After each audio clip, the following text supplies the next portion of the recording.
മസ്തകത്തിലെ മുറിവിൽ പുഴുവരിച്ചു മേയുന്ന അതിരപ്പള്ളിയിലെ കാട്ടാനയ്ക്ക് വീണ്ടും ചികിത്സ നൽകാൻ വനം വകുപ്പ്.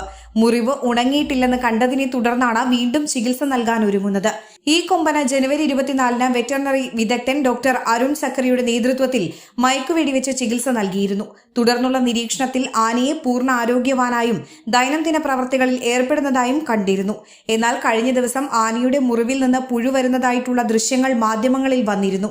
ഇതോടെയാണ് ആനയെ വീണ്ടും ചികിത്സിക്കുന്നതിനായി വനംവകുപ്പ് തീരുമാനിച്ചത്.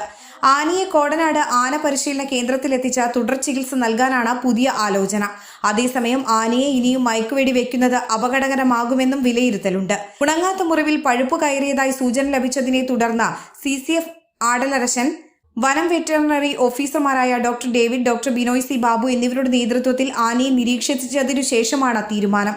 തുടർ പരിചരണം സംബന്ധിച്ച ചീഫ് ഫോറസ്റ്റ് വെറ്ററിനറി ഓഫീസറും ചീഫ് വൈൽഡ് ലൈഫ് വാർഡനുമായും ചർച്ച നടത്തുകയും ചെയ്തിട്ടുണ്ട്.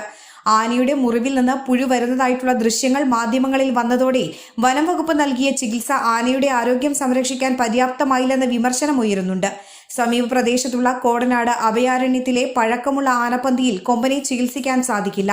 അതിനാൽ മൂന്നാറിൽ നിന്ന് യൂക്കാലിത്തടികൾ എത്തിച്ച് ആനപ്പന്തി പണിയുന്നതിനുള്ള നടപടി സ്വീകരിച്ചതായി അധികൃതർ അറിയിച്ചു.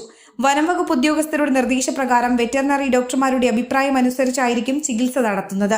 ഇന്നലെ രാവിലെ മുതൽ പ്ലാന്റേഷൻ റബ്ബർ തോട്ടത്തിലെ ചെളിക്കുഴിയിലാണ് കൊമ്പൻ നിലയുറപ്പിച്ചിരിക്കുന്നത്.